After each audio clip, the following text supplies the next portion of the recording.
power of this technology goes so far beyond what like the typical like table conversation about VR gives it credit for. You know, like we talk about it as like a useful tool or an immersive, fun experience, but what we're talking about is like truly transformational.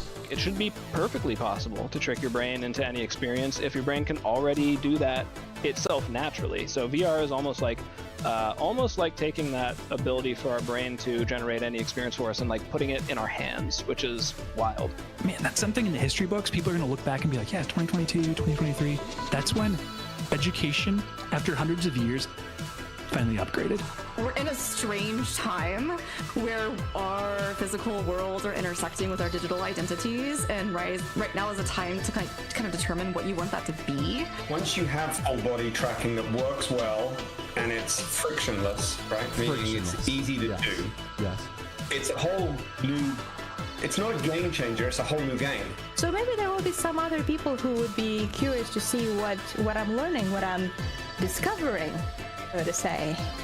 And that's how the Discover YouTube channel started. Oh, not really disco VR, Discover. Oh. Yeah, I feel bad when people ask me about VR, or they're like, what do you do? Like, all right, you asked, here it comes. I love VR, but I love going out and breathing fresh air. And not only was I stuck in VR for 10 days, I was stuck in one room because I was streaming, the same space. I didn't see the sunlight. I totally lost track of what time everything was. She dances with the robot. She does the first steps. She dances with that robot. She takes that thing off her fist. I have the video. I'm holding it hostage. She takes it off her head and she says, I gotta have it. There are a few moments in my life I can remember very vividly. The day I got married, the day my kids were born, the day Facebook announced that they bought Oculus is one of those days. I was making chili. I've been in a lot of gaming communities, and the VR community is by far the best community that I've ever been involved with.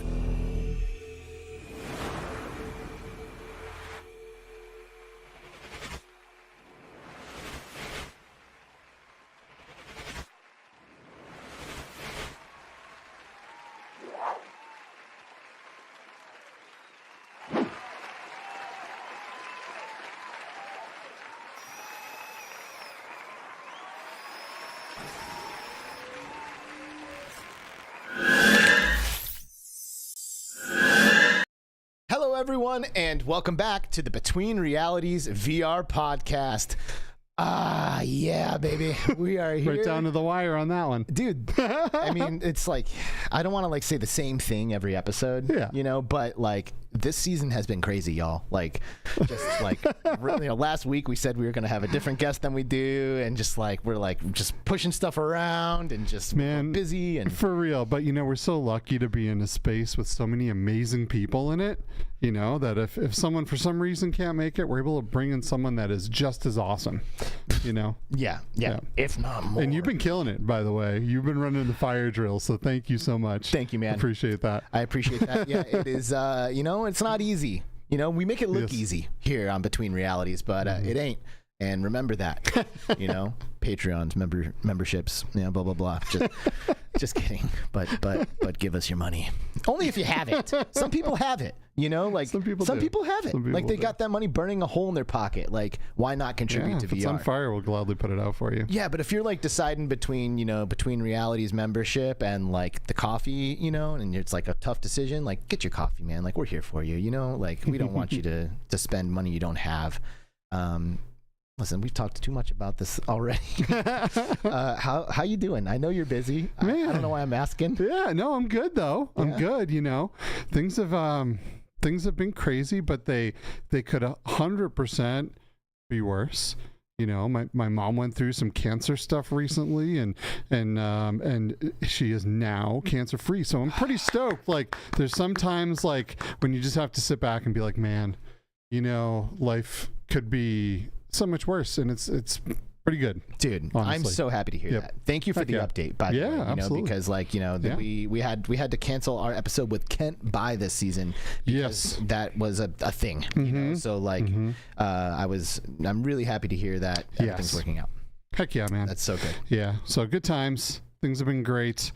I haven't been playing tons of VR. For some reason, I am like still so hooked on Arcade Paradise. I don't know what my problem is. Like, there's just something about the game loop in there. Like when you watch people play the game, you're like, that looks dumb, right? Like you're doing laundry. Yeah, but there comes a point where like the laundry machines start getting like, there's fewer and fewer of them, and you're building your arcade up more and more. I don't have any laundry machines anymore, so I'm just running a full-blown arcade, and you can go and then the gameplay loop just changes so significantly from like trying to get through all this laundry at the same time as taking care of the arcade to now like trying to complete challenges on all the arcade machines inside your arcade, which is pretty awesome. So yeah, I've been having a lot of fun with that game. That's cool, man. Yeah. I play Beat Saber. I don't know if I ever mentioned that before, but I play Beat Saber. Do you? You know Beat that Saber. game? Yeah.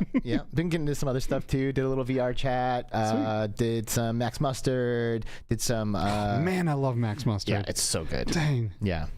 There's this sport bike game that's available on App Lab right now. That's going to be coming out on June 6th, called V Rider SBK. Yeah, dude. And it is pretty awesome. Yeah, it is. And I've been jumping into that too. It is. It's kind of like the Gran Turismo fix if you don't have like a PlayStation, but it's a super bike, and it's very integrated into actual super bike. Like SBK is a brand, and that they license all of that has stuff, athletes, and those athletes are in the game. Like you are like, it's like if you're into NASCAR, you're driving, Jeff Gordon's car. Is that a NASCAR driver, Jeff Gordon?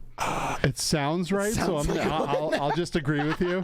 But anyway, I know it's Gordon, something Gordon. Yeah, but anyway, the game is good, and the graphics are really good. Like the bikes look amazing in there. So anyway, I've been doing a little bit of VR, but it's been busy, and nice. Just doing what we can. Cool. Yeah. Awesome. So I'm happy to be here. Me too. It's great when we can have consecutive episodes of Between Realities. Right. I appreciate that. For sure. Diving into chat, which, by the way, thank you all for joining us. Yeah, thank you. It's May 24th, 2024. We're live on YouTube, but this podcast does live elsewhere on Spotify and all of your favorite podcast platforms. It also lives on Upload VR on the weekends. If you don't catch us live, you can catch us on Sundays on the front page of uploadvr.com, because we're Upload VR correspondents, and we just love those guys. For real. We do. So real. It's just mutually beneficial situation. If you haven't been on Upload in a while, head over there. Man, Henry Stockdale continues to crush it. We got to get him on. Yeah, we should. I would love to be like, dude, what are you doing over there? Such a good guy. It is. But yeah, thanks you guys for joining us for the live chat, and also audio listeners who can't catch the show live. We do appreciate you as well. But we like to foster the community and kind of have like a party and hang out when we do this, And I've got Qcreator as the first one. Now I know people were in chat previously, but we got to go with what I see. And every day it like knocks the previous day's people out of the chat. So it does. But Qcreator's first here, first with the weekend. You're damn right, Qcreator. Sean Petrick, what's up, man? Thanks for being here. Arlen, hoping that we can get into some trippy and metaphysical implications of XR. I like where your head's at. I think we got you covered. We might be able to do that here on Between Realities. Okay, the name, by the way, people. Read between the lines here. Ryan B, what's up, man? Good to see you. Brandon VR is here as well, the killer. Amelia Faust. Hey, Amelia Faust. Thanks for being here from the Rough Talk crew. Arcanian, nah, you weren't first, bro. Come on, you have to wake up a little earlier than that to be first. Assassin 32, bro, you got me again. If you ever say I hear Alex in the first few minutes of the intro ever again, I'm like, you're getting banned. It makes me laugh every week. Alex is like, there's like a moment where I'm like, because I'm like saying things into my microphone, and then I think it's going, dude, don't say that ever again. Red/Ace, what's up, bro? Good to see you. Hey, man. Echo into the future. Hey, groovy VR people, good to see you, man. Beat Saber Rita, hello, dear. Thank you for tuning in. MickeyBerr up in the chat, the legend, the key dropper, and Mickey comes and hangs out with us at a lot of shows, and man, he's just such a great guy. Mickey's great. Just a sweetheart. Yeah, yeah, absolutely. The dude's just like, I'm down, and he is down. He came to Phoenix in the middle of the summer to hang out with us. Right? Who does that? Dumb people, sorry. But you are dumb for doing that.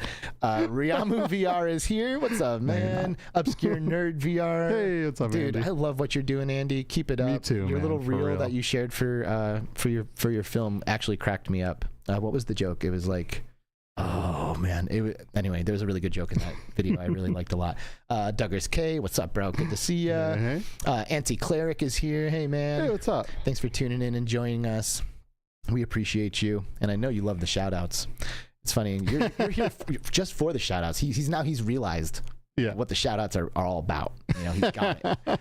So thanks for tuning in for the shout-outs. Thanks for coming. Appreciate it. Spooky Yuki's here. What's up, yo? Hey, what's up? Looper the Underground Game Cat here. Hey. Creeper Betty, I miss you, dear. Betty. Can I hang out with you sometime, please? What's up, Betty? That would be cool. Not sure, Brondo. What's up, man? That's a Game Cat lurking in the chat.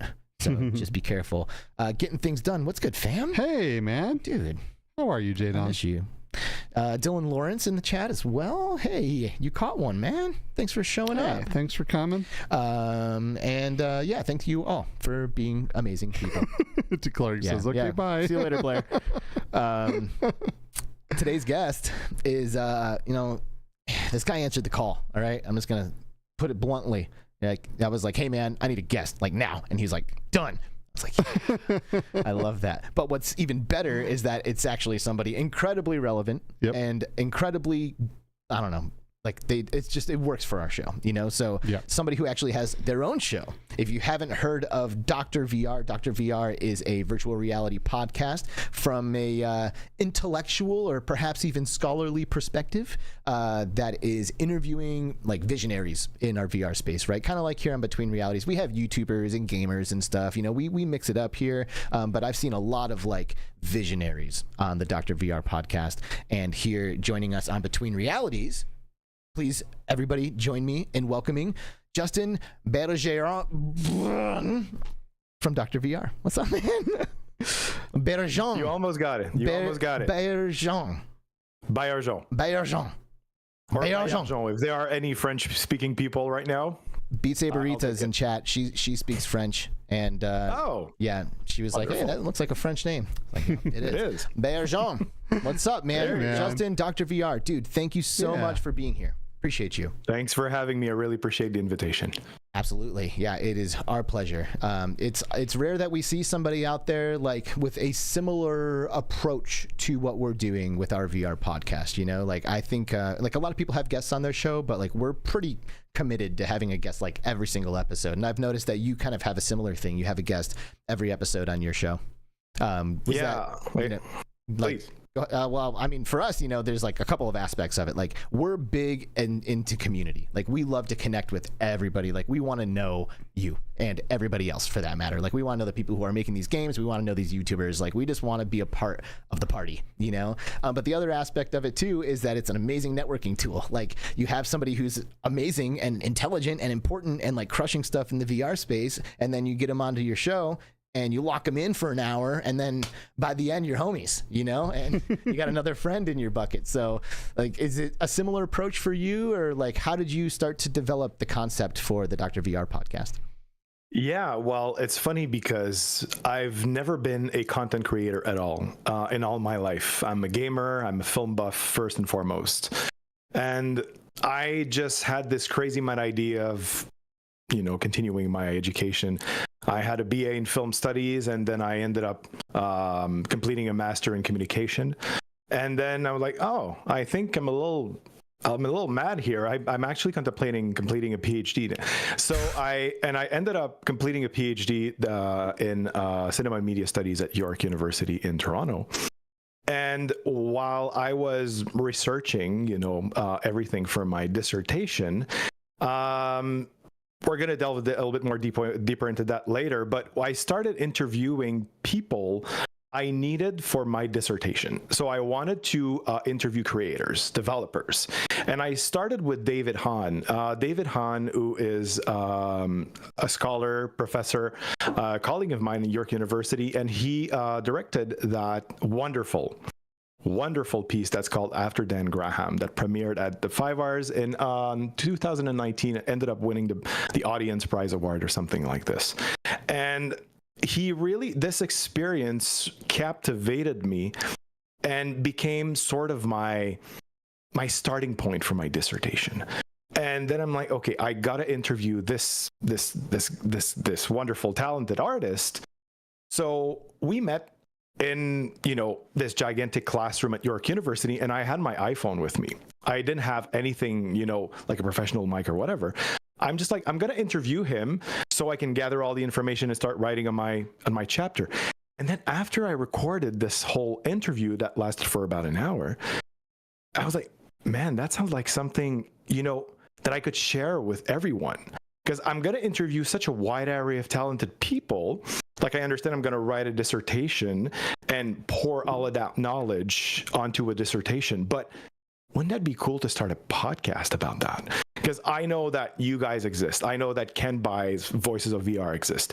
But I wanted to have my own take on it, which is a more scholarly academic approach. And then I asked David, I'm like, would you mind if I would start a podcast and have you as my first guest? You know, we already recorded on, I know the sound is not very good, but it is what it is. I'm like, yeah, sure, no problem. I started, and then it started growing a little bit. Then I interviewed one people after one another, and it just launched. I mean, dude, I had a great following. Funny. It was so much fun. Our story is so different. Like, Skiva and I are gamers, and we started hanging out, and like we realized we liked all the same stuff, and we're like hanging out at his house, like passing a joint back and forth, and like just like going deep into like our like brains about like how cool VR is. And we were like, hey, maybe this is something we can share with someone, you know? And like, that was kind of the inspiration. It was like, hey, wait, this is a great conversation, and we're making some points that not a lot of people are making, so let's do a show. True. That's absolutely true. I mean, everybody has their own unique voices, and you know, you started your podcast from a gamer perspective, and I think it's really cool. So we all have our own niche of a niche kind of situation. Yeah. And I don't know, I found a lot of pleasure in it. I'm not a YouTuber, you guys are, and I really like that approach. I have live radio broadcast experience. I've been a commentator, columnist for 2 years at CBC, which is probably your equivalent of CNN in the US. And I was a tech columnist for 2 years. And I really enjoyed, you know, being live on air and talking about things that really passionate me, you know? And I'm like, why not? I'd like to push it further and become a podcaster. That sounds like a crazy idea, but I know I'm crazy because I'm already completing a PhD. So why not push the envelope even further, you know?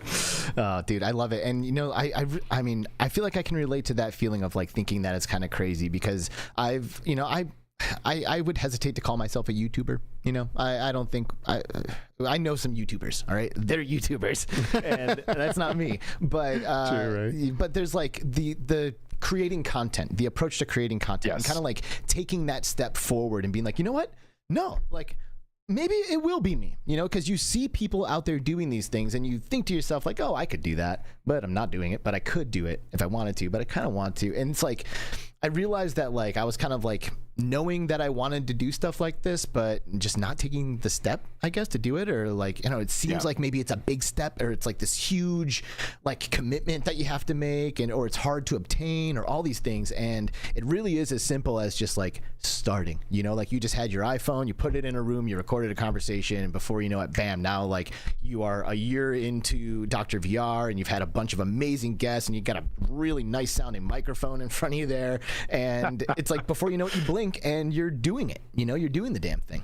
Man, you know, it's very rare that in our lifetime something happens that you get so incredibly passionate about that you just want to like get up on a mountain and scream it to everyone that can hear, you know. And this is one of those times. So it would almost be too bad to not in 2024, when anyone can broadcast live from a spaceship, you know, that you don't get on there and just scream about what you love, and then hopefully other people will find out how amazing that thing is, and maybe it'll change their life too. Totally. So you got to continue the story then, because we got to bring this to VR now.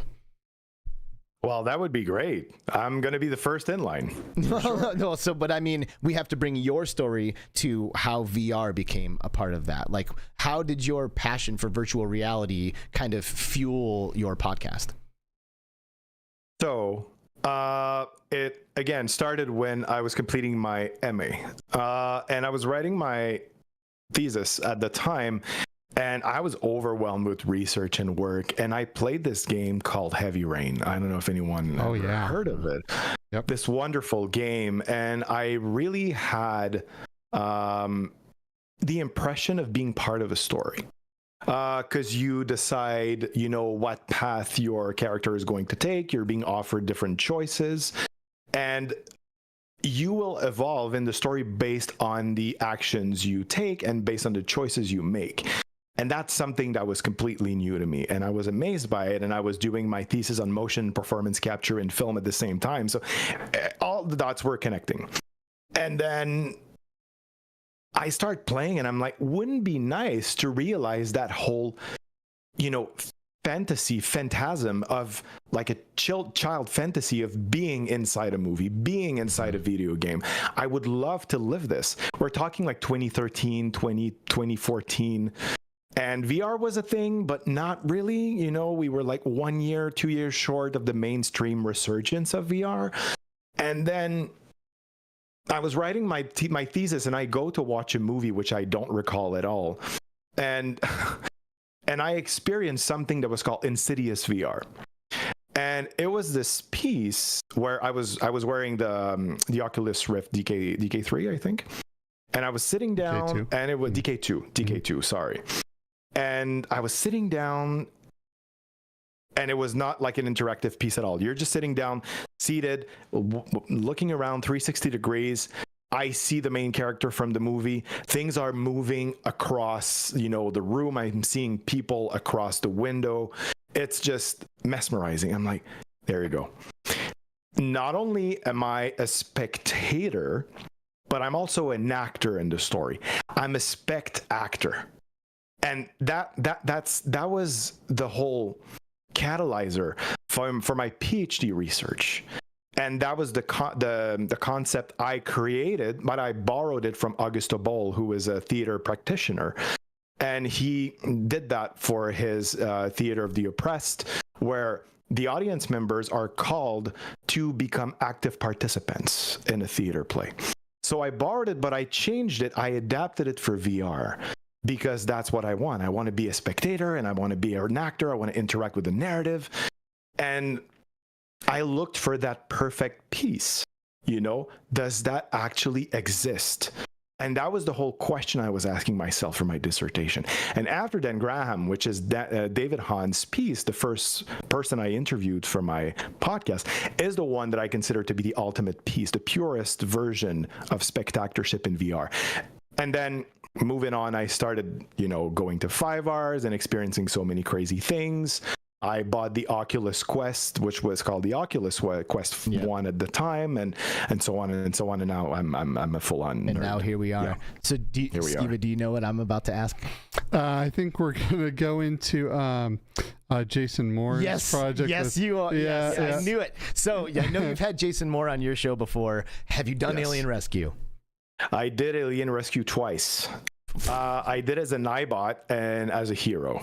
Well, what did you think about that? And what about the Ferryman Collective too? Well, and they do awesome stuff also, but I got to know what you thought about Alien Rescue as a hero. Yeah, as an Nightbot, I thought it was very liberating because you're being muted, you can't talk. Yet you've been given a lot of freedom, a lot of creative freedom in the ways that you communicate with the people around you, and the freedom that you are being given by, navigating in the whole environment. And it's so great. It's so liberating. You literally embody a character in a story, and the decisions you're taking will mold and change the entire narrative. Now, when I figured it out, I'm like, I gotta interview Jason, and we sat down and we talked for more than an hour. It was amazing. And had I known the meta movie before all of the 9 people I interviewed for my dissertation, you better bet I would have included in it. But I hope my dissertation will turn into a book, then Jason will be part of it. Nice. But I agree. Meta movie is just Yeah, it's it blew one me in away. purest form. It blew Me me too, away. man. And like it was my first form of like VR immersive theater where like you are the hero in a story and all of that. And since then I have done some of the Ferryman Collective stuff, which is also very cool. The big difference between the two companies is that Ferryman Collective is like they're like pulling at your heartstrings. They like they want to make an emotional connection. They want you to feel something from that story. So they touch on like very like heavy topics, you know, like things that like, you know, trauma and stuff like that, you know, and you'll go in there like not expecting a therapy session, but then you're like at the knees of like the great shaman and she's like, what ails you, my child? And you're like, no one loves me. Pretty amazing. I got emotional during that the first time we did it, man. It was absolutely amazing. wow. And I did go through and I also redid the meta movie Alien Rescue with Tribe and two other heroes too. I think there were 4 heroes and then a bunch of iBots, which obviously changed the dynamic of the whole thing. So right? you were a hero. Yeah. That's cool because you were an iBot during my hero journey, which I was solo in there by myself. I can only imagine how it would change up the dynamic when you have other people. Yeah, and now there's like full action sequences where you're driving and there's people on machine gun turrets in the back of the car, and you know they've added a lot to it, as well as kept all of the things that made it magical to begin with. So it continues to evolve, which I love to see. It's just amazing for anyone out there that has not done this. Man, I can't recommend it enough. Seriously, like they don't pay us, they are not paying us. We gain nothing by plugging this right now, but like it really is one of the most immersive VR experiences I've ever had. And if you have a PC, you got to do it. It is. I always some of the first words that came to mind when I played it, I'm like, this is such a beautiful chaos. Because you're able to communicate with all the people. It's a very social experience, first of all. Back in the days, I remember the first journal articles that were coming out were bashing on virtual reality because they were saying how of an individual experience it is, always going back to the new movies. It's a communal experience. We're all sitting down in an auditorium. I agree. But now we're able to take part in an actual movie, the meta movie, or any other movies like on Horizon, for instance, different experiences, and communicate and chat. And that's the future of VR, and that's the beauty of VR. It's actually more social than movies, which I find to be quite ironic and interesting. Right, because a lot of people think that's a good date. They're like, hey, let's go spend time together at a movie, but it's less social than what you might do in VR. Oh, for 100%. You can't sit there and talk through a movie, right? But when you're out and hanging out with people, you can do anything in VR with people. You can go to a movie, right, and hang out, and then you can mute the people that won't shut up during the movie, which is great. You can then hop out and go golfing or get in some epic adventure and shoot stuff. Like it's just so social, and it's really brought me it's introduced so many amazing friends into my life. It's just phenomenal. It is. And something else like that really took me by surprise when I did the meta movie, because like when you do the meta movie, they send you like a questionnaire, and they're like, okay, like give us some background on your character, like who are you, why do you wear this mask that you have on, and like they like kind of want you to like, I don't know, like build up a story, and like, but like I wanted to be present, and I wanted to be me when I went there for the most part, so I didn't really give a lot of answers to those types of questions. I was just like, no, I'm showing up, like here I am. And I realized as like I was getting questions asked to me by the characters in the story, like they're like digging to like see in what direction they should take things, and like I knew that in the back of my head, but like me as the character, it had me tapping into this part of me that like is definitely there but isn't usually on the surface, and like I became very like I don't know, like I had a chip on my shoulder, I was like who are you to ask me that, and like that was my response. I would be like, hey, like who do you think you are? No, like like I'm not interested in this conversation, and like I like didn't want to answer the question, so I didn't, and I was like kind of a dick about it. And it's like that's definitely a part of me, but I don't ever channel that aspect, and I wasn't intending to, but by embodying the character and being in the story, like all of a sudden like this like other version of me came through, and I found that to be like one of the most interesting aspects of it. It's true. And what I appreciated the most is I did my best to embody a character that is the complete opposite of me. I didn't want to be like this very heroic character who's going to save the day or whatever. I just like, I'm just gonna be a gun for hire person who's from the planet Ronin. You know, like who has no master. I'm guns for hire, contract killer. I'm there because I'm easy on the trigger, you know. Nice. So, and it was just really fun, you know. And I even got an award for being the sharpshooter of the entire gang. Anyway, it was nice. Well, what's great too is being like they give you a gun, and if you shoot a character and kill them, that gets implemented into the story. They don't just respawn and come back and like you killed that character. Yeah, I killed the scientist. Yes, you did. He reached for something on the table, and I was not having it. He was gone. We all want to kill the scientist. Of course, it's a rite of passage. So like I mentioned, you have had guests on your podcast that we've also had on ours, and somebody who we've had on our show multiple times is Andrea Ion-Kojikoru, who is brilliant, and like we're so lucky to have her in the VR space. And I listened to your episode, and in it you mentioned that she was talking about how one of her favorite VR experiences is the Jeff scene from Half-Life Alyx, and you were like, man, I haven't played Half-Life Alyx. I'm gonna fire up my laptop right after this and do it. So did you? I haven't. Nah, I didn't think so. Because first of all, I had a lot of work to do at the time. I wish I had the time to do it. But I'm going to find some time, believe me, because I've heard so many great things about Half-Life Alyx.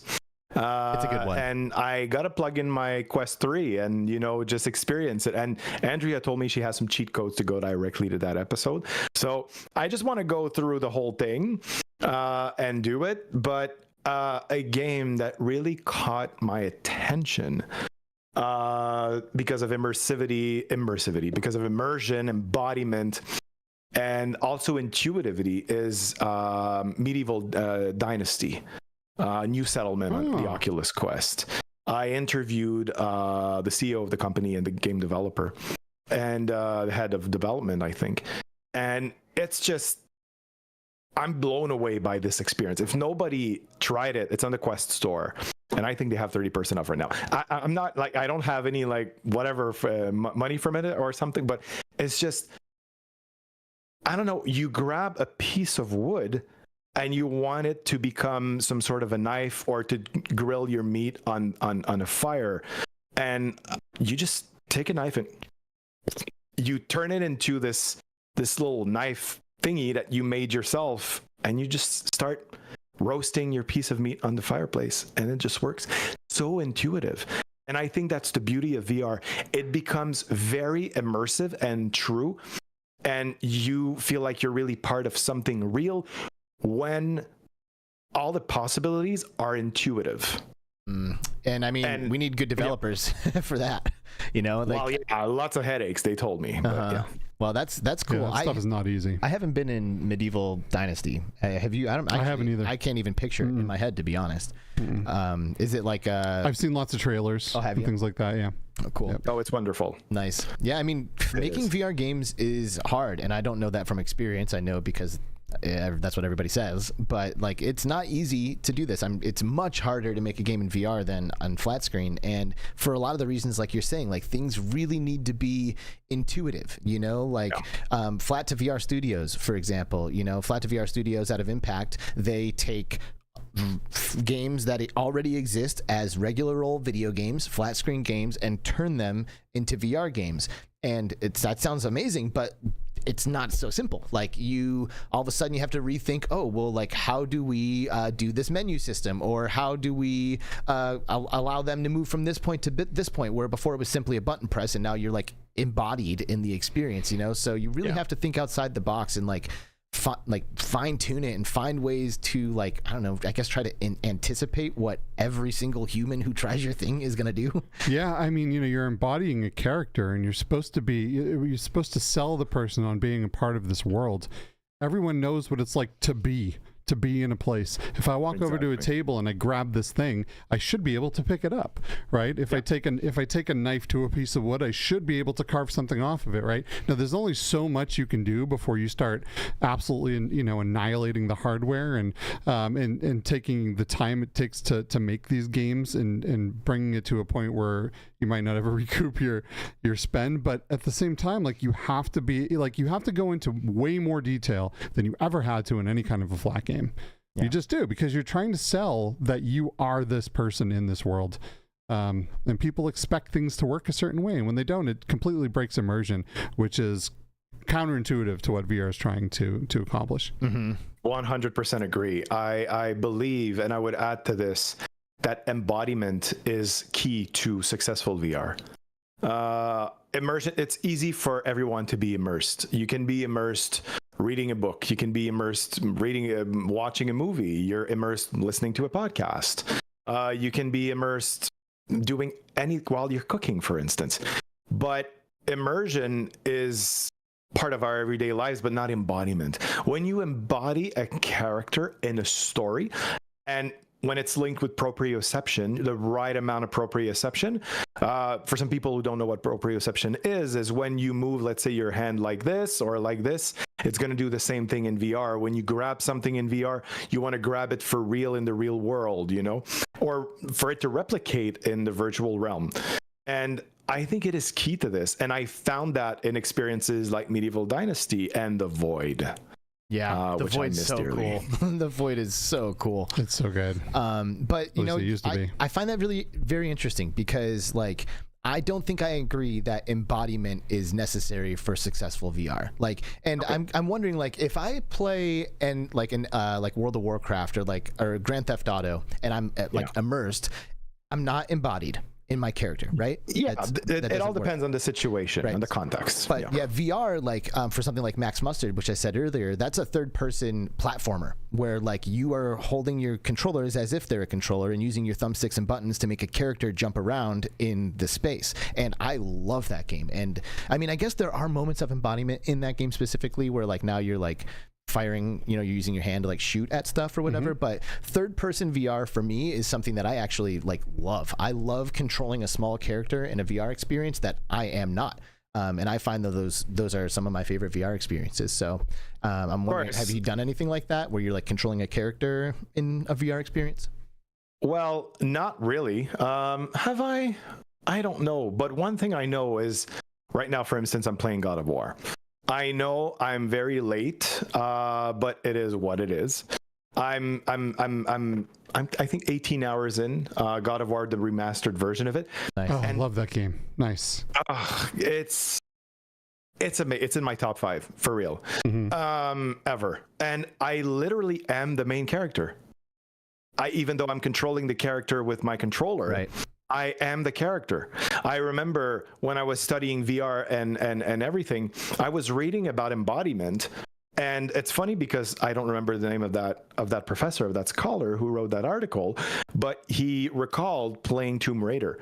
And he said, I am Lara Croft. When I play Tomb Raider, I am Lara Croft. And again, it's all about question of embodiment. You know, when you connect so much with a character that you feel like this character literally mirrors what you want to do, you know, what you want them to do. And that's why I think embodiment is more important than immersion even. Yeah, now you can play Tomb Raider on the Quest from Team Beef. Which I really want first to person. do. Yeah. Are you serious? Yeah. You can. If you should check out Team Beef, man. Team Beef is a group of people, developers who take like some of these classic games like Doom, Quake, Wolfenstein, yep, all these, and they turn them into really, really good VR ports. Like not just like hey, here it is in VR, like take it or leave it. Like no, like a better way to play these games. Like straight up. Doom 3, the Dr. Beef Doom 3 mod is so amazing. Like I will never forget like what it feels like to be in Doom 3 because of that. Dude, I know. And if you haven't been in there in a while, get back in there, because now they have all these lighting. They added all the lighting stuff with the added power of the Quest 3, and oh my god, it looks so good. It just looks so good. They're so talented. Okay, really I'm gonna delve into that. Yeah. Now I promise. yeah, sure. I'm just giving you a hard time. One of the reasons why we like Andrea is because of her like philosophical perspective on this stuff. You know, like she is really thinking about all of the stuff that she does. Like she actually makes VR projects, which is really cool. Like we can sit here and like talk about VR stuff, but like we're not like taking our perspective and then making something out of it. And that's one of the reasons why I said we're lucky to have her, is because she is making a game right now that you spend half of it in complete darkness, which is an insane idea for a VR headset, you know, but where she's coming from is really pure of intention, and I trust her, so I'm very much interested to see what happens. But I'm wondering, like, do you kind of resonate with like the philosophical perspective of this technology? You know, like for me, the R in VR is really not to be taken lightly. Like the reality aspect of this, like it means a lot. Like we are hijacking sensory perception organs to trick our brains into an experience. And, you know, to me that the implications of that are like jaw dropping, you know, like the future I see unfolding as a result of this technology is like, is incredible, you know? So I'm wondering like what your thoughts are on like how VR relates to the nature of reality or the nature of experience. I think that's a good question. Well, let's start with Andrea's piece, the third pill, that she's working on right now. In the third pill, there is this moment, like you just said, Alex, where you're in total darkness. And the only thing that is going, well, the user is invited to either close their eyes or not, you know, depending on how much darkness you want it to happen. I chose to close my eyes. And then you have spatial audio that surrounds your peripheral vision, even though you're in total darkness. And then, you know, the spatial audio tells you to interact with what you're hearing. So let's say you hear something that's at the back right, you know, so you turn around and you try to interact with something while being guided by the audio of it. And that's something that is completely underexplored. And so for a second there, you mentioned the R and VR, you know, reality. What is reality? But for the first time in an experience, because it's a little bit experimental, you know, and for the first time, I felt like physically present in an experience. All of my body it's like the headset recognized that I had a body, that I had arms, and that whenever I was pointing my arm at the right spot, it would literally agree with what I was doing. You know, when you play VR, when you play a game, and you want to grab something, but it doesn't grab it. It's so frustrating. Or even, you know, it doesn't do what you want to do. The proprioception is a little off, and it takes away from the whole experience. And then I'm like, I'm not physically present enough, you know. I'm not going to name experiences that does that to me, but it happens a lot. But in the third pill, I'm like, man, this experience really makes me feel like I'm physically present and I'm having a blast. I don't know how you felt, your take on it. I haven't been in it. No, you haven't? No, okay. No, like Andrea, like 2 years ago, she was like, hey, I'm working on a game. Will you test it soon? I'm like, yeah. Well, here we are, like years later. I think she's been like waiting for it to get to like a more complete form or something before she shares it. But she's pinged me and been like, hey, you want to get in? And then like, and then right before she puts us in, she's like, something happened. We got to postpone. You know, that's happened a few times. But I mean, that's just, you know, the nature of the beast when developing. Right. So, you know, but like, I appreciate how you explained like being in VR and also being in the dark, because like for a minute there, I'm like, what's the point? You know, but like, because I understand the idea of spatial audio, like, but you don't need a headset for spatial audio. You can put headphones on somebody. But the headset and controllers are necessary to interact with things that are invisible, that you're listening for audio cues for. So, I mean, in your experience, and like, you know, we'll take this with a grain of salt because it's in development, but like in your experience, did that feel pretty natural? Like, did it kind of sound like it's over here and like you reached and like you were like successful and you're reaching around in the dark? Oh, hell yeah. I mean, whenever you're somewhere and you have someone calling your name, you know, let's say someone's in the kitchen or someone is outside, or you're outside, you're at the park with your kids, or you're at a restaurant and somebody's calling your name, you will your first intuition will be to turn around where that person is talking to you, you know? And well, if you have good ears, you'll be looking at the right direction, you know? And that's what happened when I played The Third Pill. I mean, you know, you're trying to connect with something that's, you know, in front of you, but not so much, a little bit to the right. And then you point your controller and you try to find it. I'm like, I can feel like it's right there. And then you hit it and it's present. I'm like, wow, it actually recognized that my arm was at the right direction, even though my eyes are closed. Yeah. You know, I don't know. I feel like you need to experience it to really understand it. But at the same time, I hope I'm being clear enough. It's just, it's a very mesmerizing experience. And I like how she incorporated different technologies inside VR, you know, because like you said, spatial audio, you don't need a VR headset to experience spatial audio. You just pop in your AirPods, you go on Apple Music, and you listen to some of the albums that are, you know, in spatial audio. You have a lot of them. But in VR, it's a completely different experience. Just like I hope that people will start bringing AI to virtual reality so we can converse to avatars, you know, non-playable characters. And you can hop in Rift XR right now, and you can do all kinds of things with AI characters, from just have random conversations with them to running complete Dungeons and Dragons campaigns. It's really so cool, man. The future of XR and AI's convergence is absolutely nutty. It's really awesome.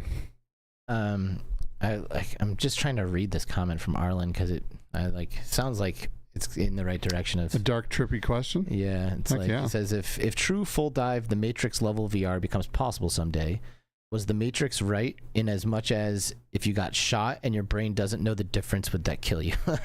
I love that question. No idea. No idea. Maybe. I feel like someday we'll find out. I don't know if we'll be here or not. Maybe we will. Maybe we won't. Because I would relate that to like a dream. You know, true. And I've been shot in the head in a dream.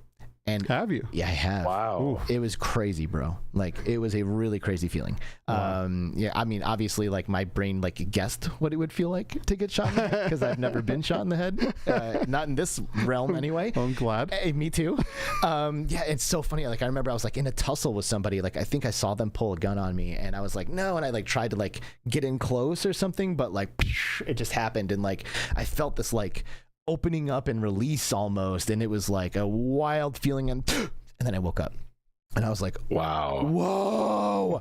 Like I just died in another reality, you know, and I woke up here and I can't help but at my house. Yeah, right, in this moment. But I can't help but feel like, you know, if this theoretical Matrix true dive deep level thing happened, then like maybe you'd be like Neo waking up in the thing, you know, pull it out and be like, what just happened to me? But you know, we're just having fun with that. I honestly, I truly think that people in the future will spend more time in the virtual realm than they will do in the real world, in the tangible world. And I think the writer of Ready Player One got it right.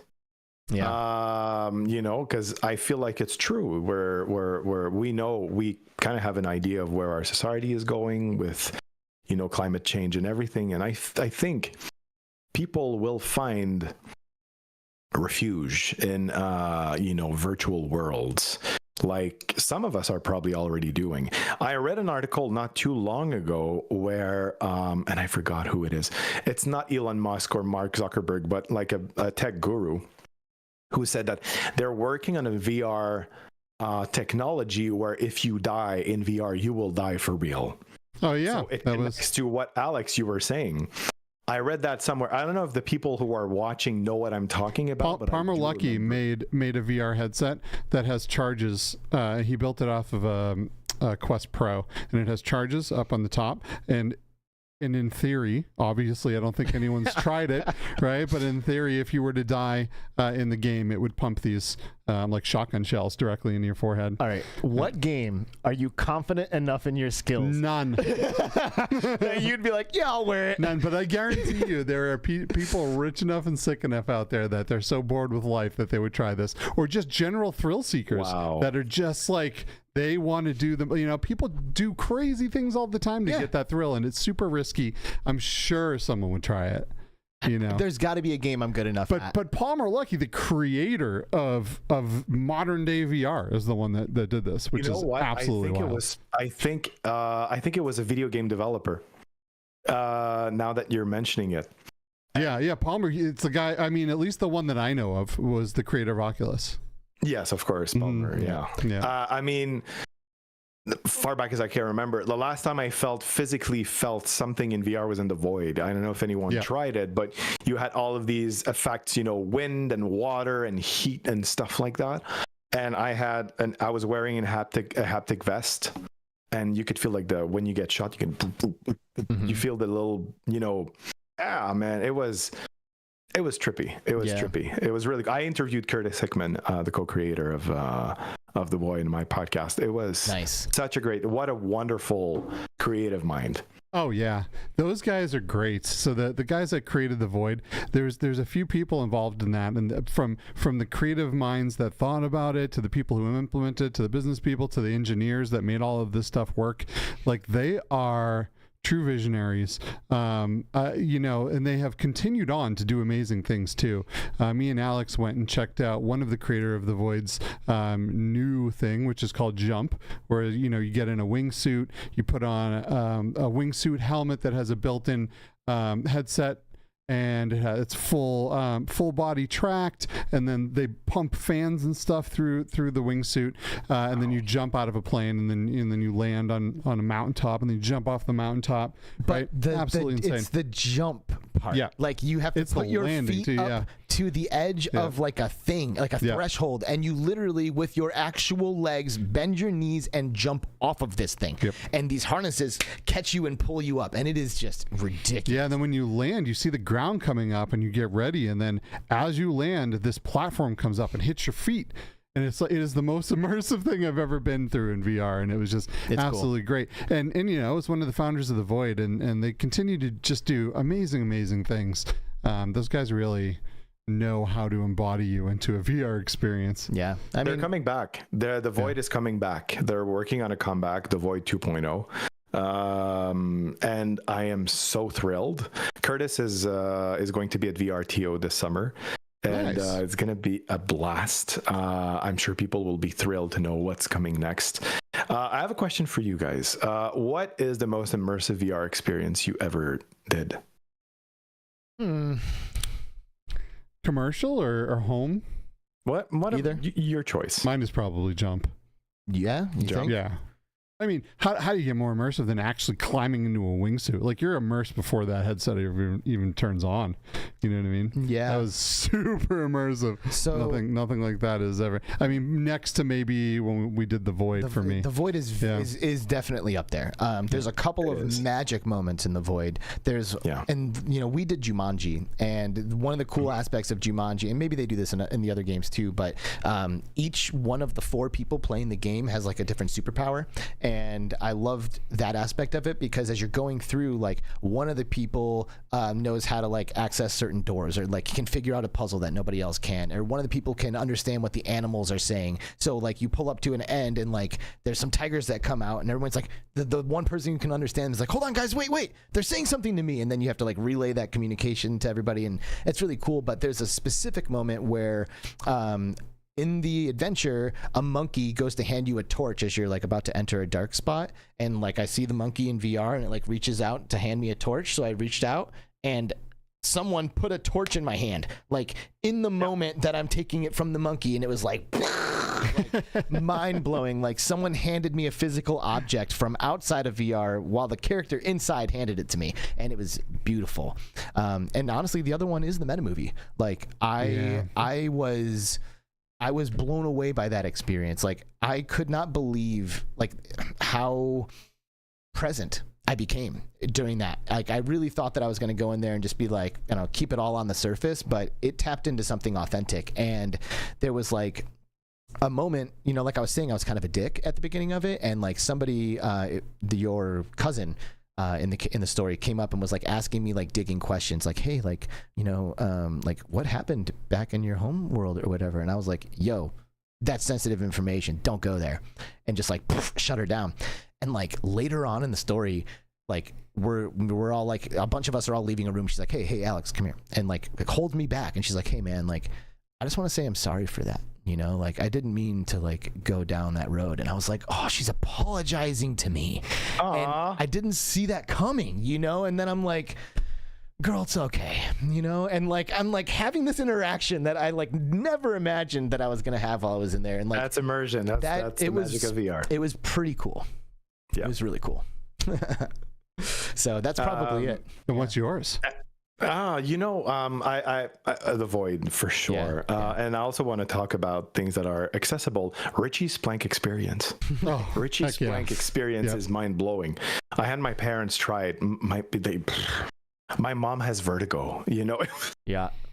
It was amazing. And the thrill of the fight. The thrill of the fight is something. I have a background in boxing and in martial arts. Oh, nice. And I just hopped in there, man. I snapped back, holding my guard, started punching, and it reacted to what I was doing. It's such a good workout. And Ian Fitz did not develop this experience based on sports or, you know, at all. It's just for fun. He wanted to do an arcadey type of game like Punch-Out.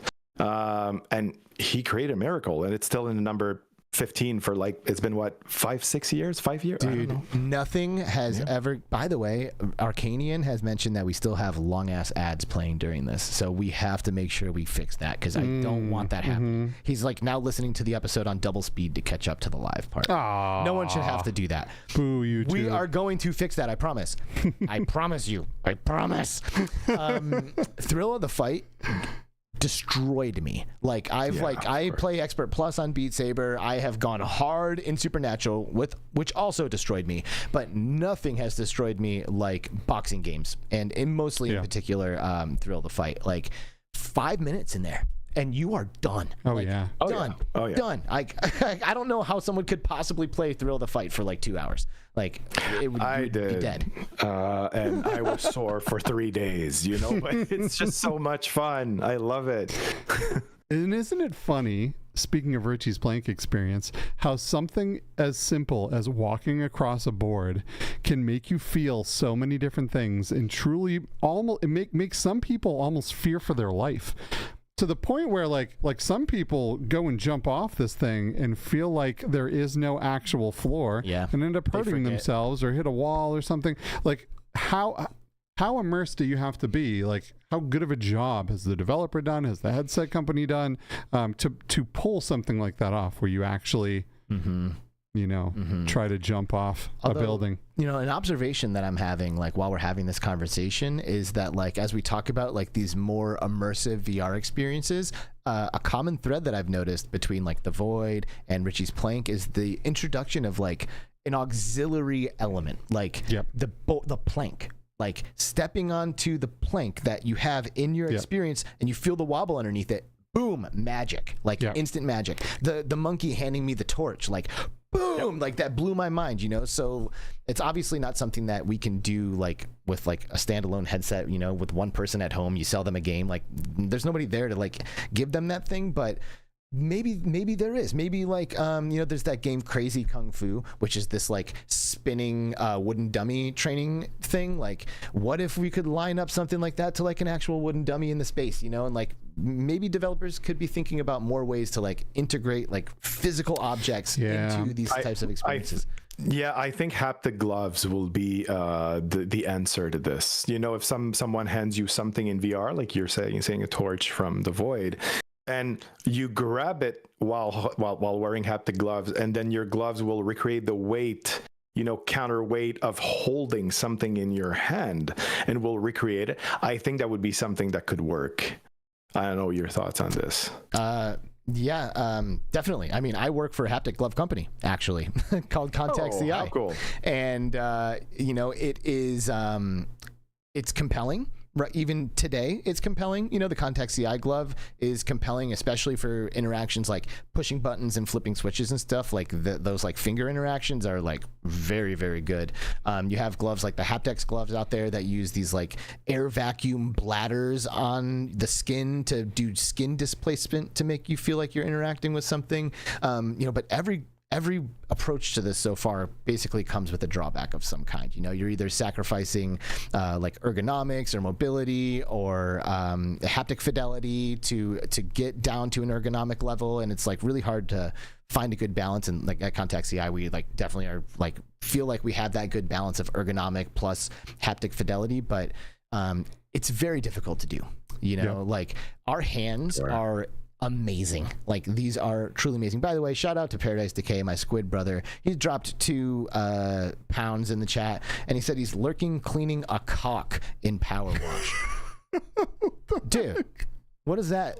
What is that? I don't know. And in parentheses he says weather. Like, listen, man. And shall I say we're live? Yeah. I think it's like the I don't know. Isn't there like a chicken thing up at the very top? Weather vane? A weather vane up at the top that has the rooster or the chicken or something like that. Explain yourself, Petey. Thanks, Petey. In French, rooster is cock in French. So maybe. Well, you know, this is an American show. Right, don't be bringing your dirty words here, PD.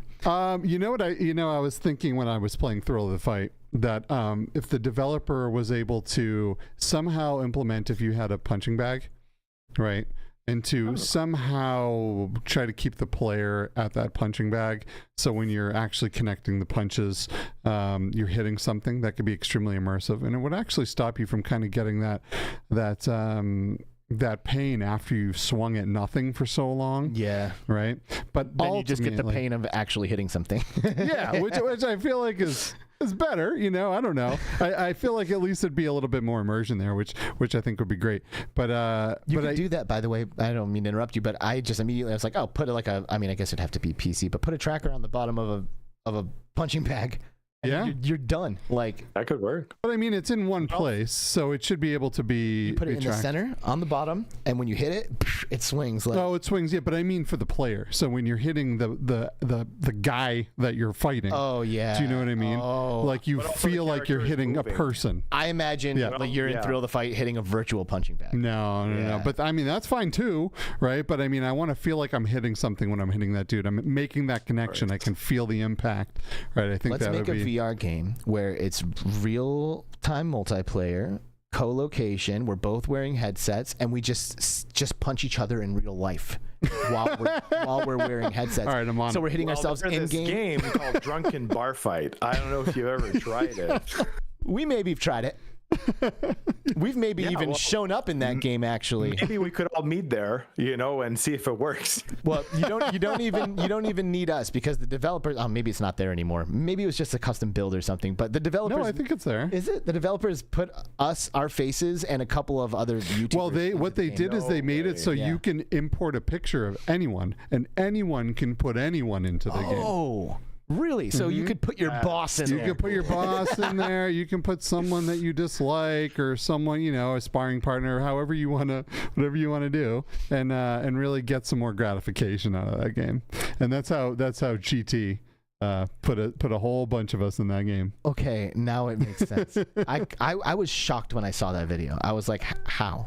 How did this happen?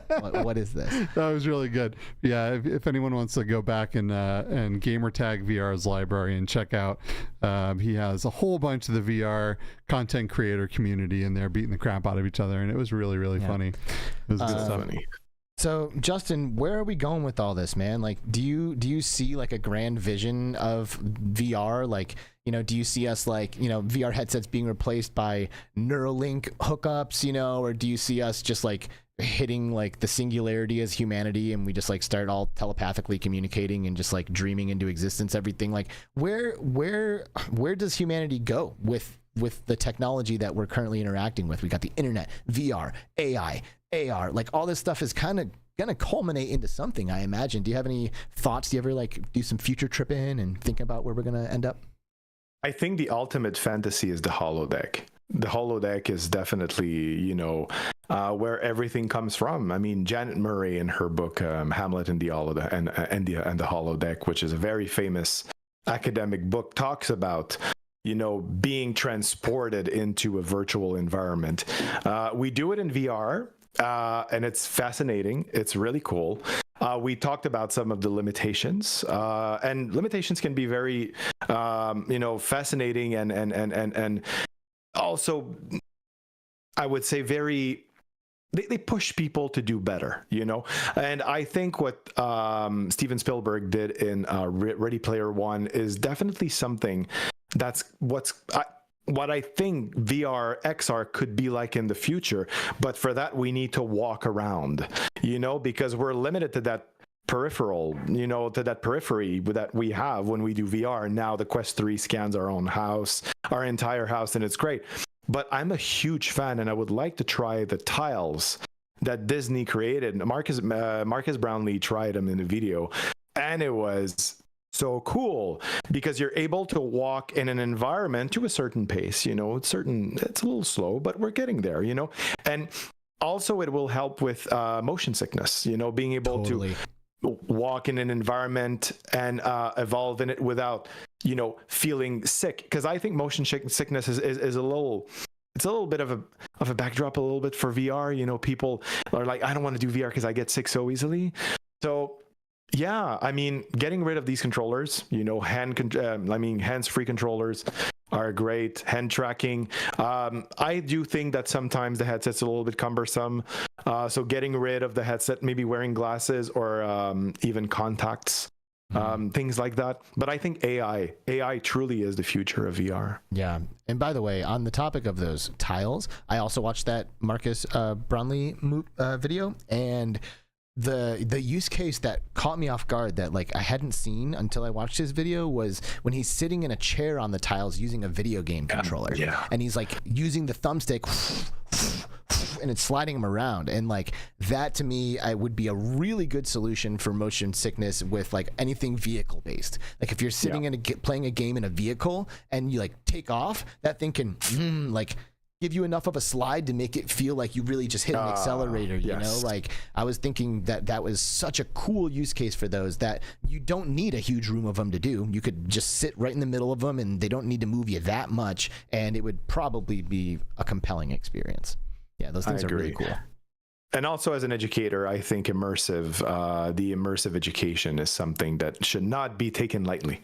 I think learning in VR is something that really immerses students, pushes them to be present and learning while experiencing at the same time, because I'm a professor and sometimes talking for 3 hours can be a little heavy, and hard to process. But in a VR environment where students are able to actually, interact with their environment while learning at the same time, it's just next level for education. I think that education in VR is one of the greatest possible use cases that we'll see. If you can combine really, good high def VR with artificial intelligence and presence, and not having to leave your home. Let's say we had this in the pandemic, we wouldn't have fallen behind at all, right? But being able to get in there, and if you were able to embody an NPC with current gen AI that knew about each student and how they learned and what their interests are and how they can engage with that student better, and how to make them understand things better, I think we could have something so powerful that could never compare to what our school system is today. And ultimately, I'm not saying this is 2 years down the road, but someday this could be the most powerful way we use this current technology. Yeah, we've talked a lot about immersion on today's episode, and I really do think that immersion is insanely profound when it comes to learning and making a connection and creating the space for learning. I could approach somebody on the street and just start spitting a bunch of information at them, and they won't absorb a single word of it because they're not in the headspace to be learning. But when you immerse somebody into an environment and kind of create the space and the time and the intention for that, then you become this blank page where all the information can get written down on. We can and hopefully we can get rid of frickin' Zoom, please. yeah, right. I'm all for that. It is. I mean, that's hilarious to say because I remember seeing Total Recall when I was a kid and being oh my God, they're talking on a video. I know. It's real, what? And now we're we're good.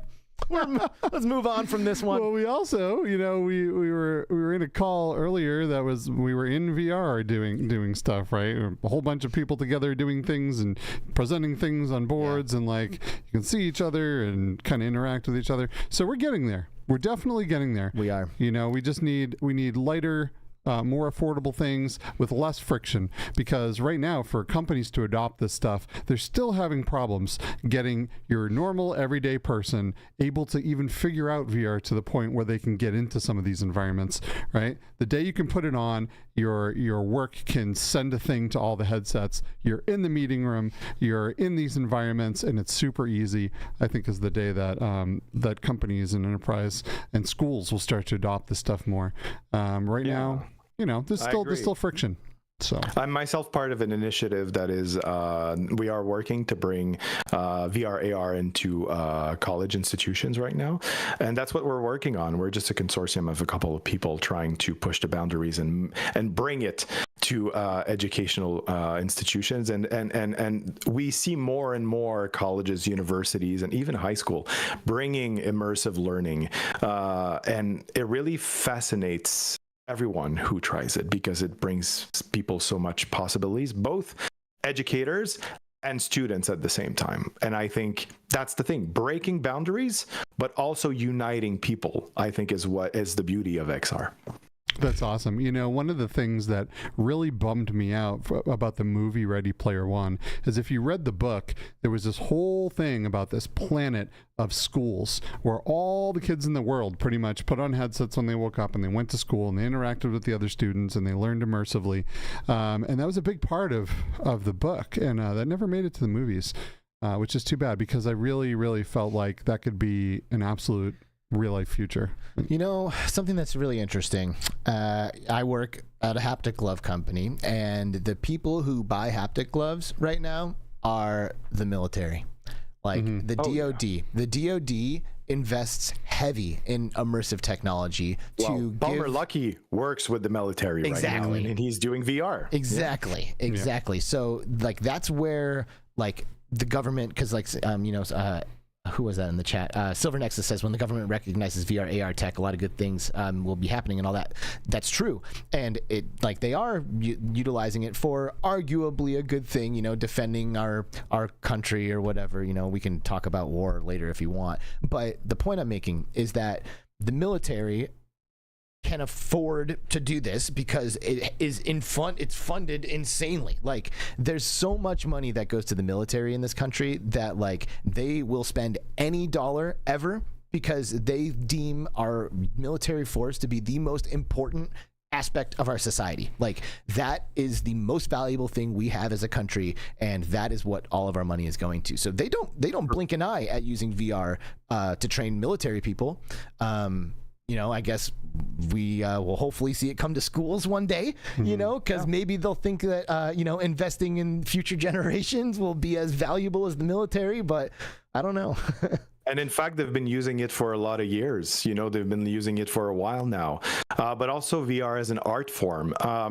Let's just compare it to movies, for instance. Cinema was born in 1895, and cinema became institutionalized as an art form, true art form, in around 1913, if I'm correct. So it took more than 20 years for it to become institutionalized. Now, if we look at it, the mainstream resurgence of VR was around 2015, 2016. We're not even 10 years in. And look at what we have done so far. It says a lot about it. So I'm just really excited to see what's going to come in the next 10, 15 years from now, because we've accomplished so much. So there's a lot to look forward to. And the thing that maybe excites me more than anything is that I'm going to be here to see it. You're going to be here to see it. And Justin, you're going to be here to see it too. Like we are all in, our heels are dug, like the mud has come up over our ankles. Like we're not going anywhere, So it's really cool to think that as long as some terrible thing that I don't die in a car accident going home today, I plan on sticking around, So we're going to see how this all unfolds, and it's going to be an exponential change. Like over the next 15, 20 years, we are not going to recognize this planet, like it's insane to think about that. But like in my lifetime, I'm 37. In my lifetime, this world has changed ridiculously dramatically. It is not even close to this place that I was when I was born, and it's only going to be more dramatic for the next generation. So it's pretty exciting stuff. Sounds like a great podcast episode to me. Yeah, it sounds pretty good to me. Justin Baillargeon. Next time you see me, I'm going to speak French. Dr. VR. Dr. VR. Dude, thank you for taking the time to join us today, especially on such short notice. Like, you bailed us out, to be just frank about it. That was awesome. And thank you for what you're doing. Thanks for having intellectual conversations about VR and giving a platform to some of these like true visionaries that we have in the space that otherwise like wouldn't really be sharing the story. It's important, I think, to help uplift everybody who's out there like really like nose to the grindstone, and like give them a break, give them a chance to flex a little bit, tell everybody what they're doing, and share all of their wisdom and knowledge with everybody, because there's some smart people out there, and you've got them on your show. So good job, and thank you keep so up much. the good work. Thank you so much. I mean, thank you for having me. It was such a blast, and it's the very first time I've been invited to a podcast. Even more so, something that is being live broadcasted on YouTube. So I'm like, whoa, it's like my baptism for so many things today.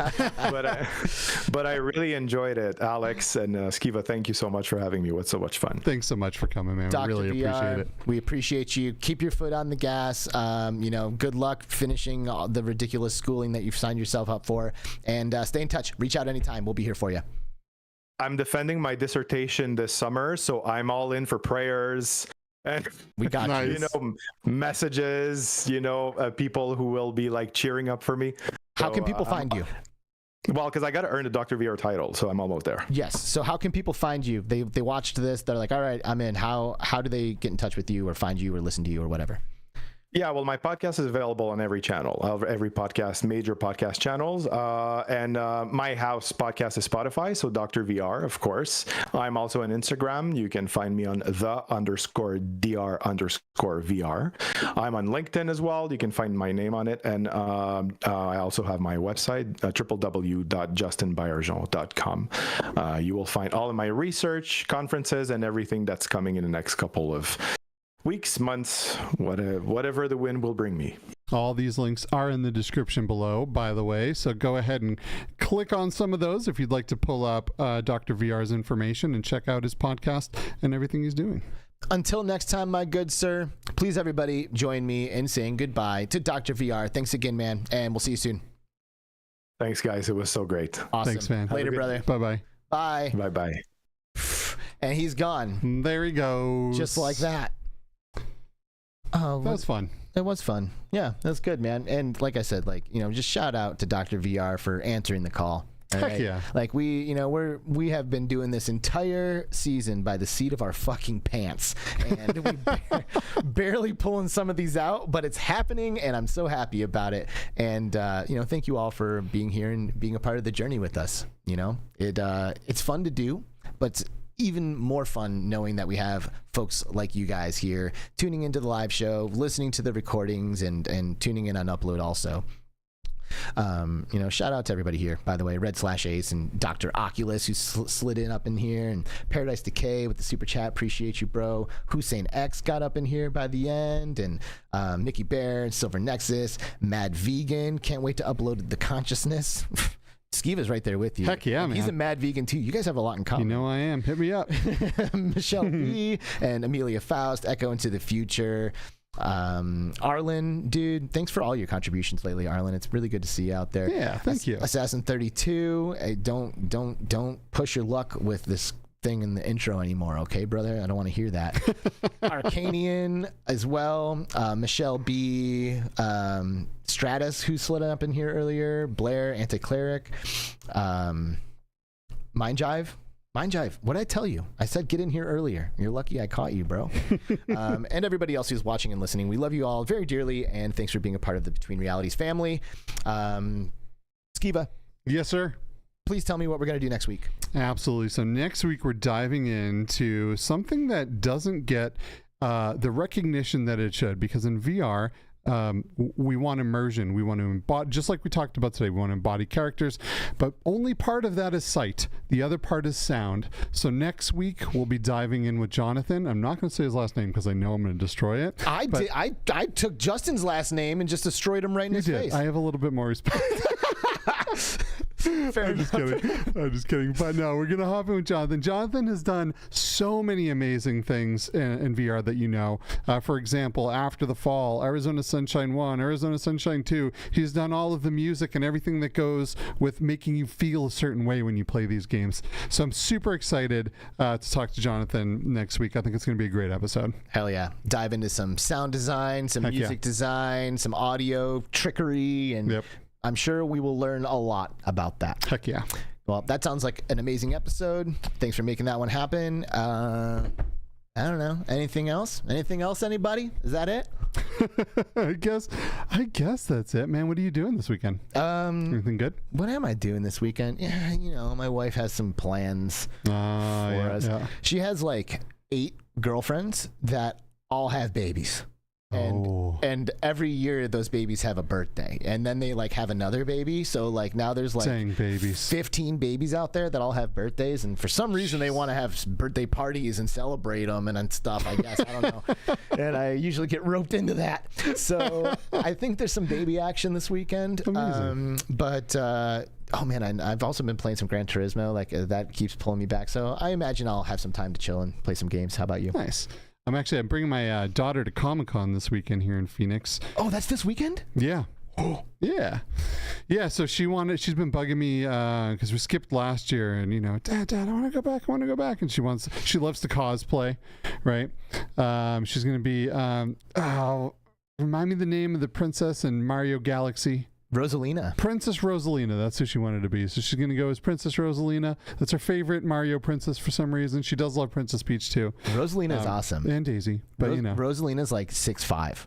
Is she? She's she's Scarlett's tall too. She is. So we're going to be doing that, and that should be a good time. Bro, the lineup at this Comic-Con. I don't know if you saw like who's there, but no, I haven't really been paying attention too much. And I normally don't care. Most of the time I'm like, who cares? Like whatever. I don't need to meet these voice actors or whatever. But I looked at the lineup at the Phoenix Fan Fusion. It's what it's called. And it's insane. We're like totally off topic. We're just ending this show however we want at this point. But it's insane. Like some like really, really prolific voice actors, and like Dick Van Dyke is going to be there. I did see that. I was like, holy cow, wow. Dick Van Dyke. Wow. Some like famous people, like major characters, like I think like Sailor Moon's voice is going to be there and stuff. Like people who matter to people. So that's cool. Yeah, I've been thinking about going also, and I forgot it was this weekend. So maybe I'll slide in there are you going all weekend? Cool. Probably just Saturday. We'll see. I have tickets for all weekend, but there's only so much that you can take with a 10-year-old. Right. You know what I mean? Yeah. I feel you there. All right. Well, let's end this thing. Hey, thanks again, everybody. Shout out to Dr. VR. Shout out to everybody in chat. Shout out to Upload.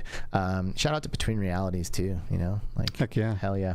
All right, man. Good stuff. Thanks again, everybody. And we will see you in a week with Jonathun I'm not going to try it either. Jonathun from Vertigo with his amazing sound and music design. Have a good weekend. We'll see you soon. Join our Discord. Bye. Bye-bye.